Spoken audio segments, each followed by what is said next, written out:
నా పైన బాస్ అప్పట్లో నేను ఒక కంపెనీలో పనిచేసేవాడిని. ఆయన బ్రాహ్మణోత్తముడు. అమెరికా వెళ్ళాం మేము ఇద్దరం కలిసి. కాదు ప్రవీణ్ గారు మీరు అని మొదలెట్టాడు.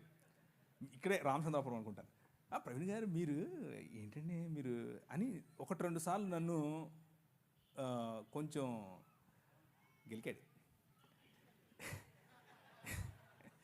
నేను అంటే నేను చాలా చాలా స్నేహంగా ఉంటాను ఆయనతో.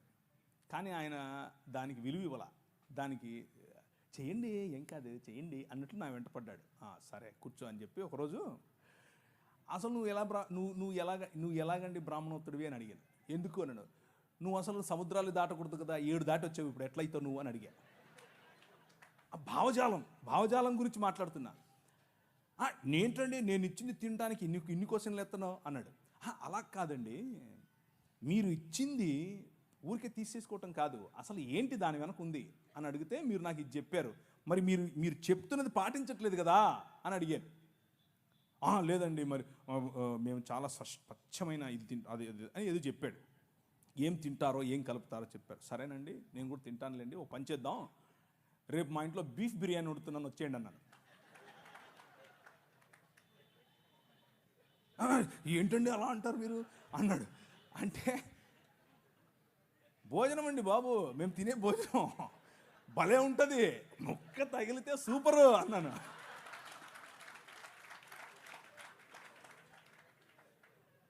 మీరు ఏ విధంగా ఇది తినడానికి జంకుతున్నారో మీ నిష్టలో ఇది తినకూడదు అన్నది మీ భావన, తినరు. అలాగే మా నిష్టలో అది తినకూడదు అన్నది భావన, దాన్ని అర్థం చేసుకోండి. అంతేగాని పద్దానికి వచ్చి మీరు ఇలా క్వశ్చన్ చేస్తే నేను కూడా క్వశ్చన్ చేయాల్సి వస్తుందని చెప్పాను. బీఫ్ బిర్యానీ సూపర్ ఉంటుంది, దోశ వేసి పెడతా అన్నాను. బీఫ్ వండి దోశ బీఫ్ ఏంటండి ఆ కాంబినేషన్ ఏంటంటే నేను అన్నాను భలే ఉంటుందండి బాబు, మీకు తెలియదు సూపర్ ఉంటుంది. ఇంకా మా ఊళ్ళల్లో సంగటి చేస్తారన్నాను. సంగటి ఆయనకి తెలియదు, అర్థం కావట్లేదు ఆయనకి, సంగటి ఏంటి అంటున్నాడు.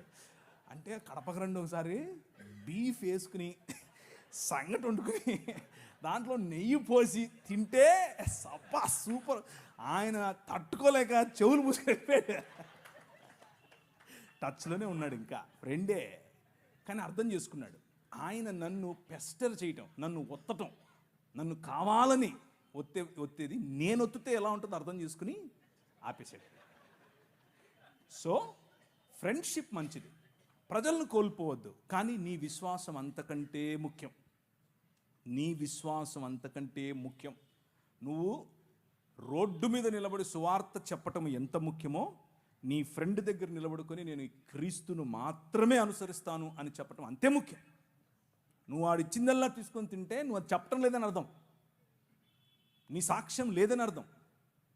సో ఒకరిని గెలవటం కోసం అబద్ధం చెప్పక్కర్లేదు, సత్యం చెబుతూనే గెలవచ్చు. ఆ ప్రయత్నం చేయండి.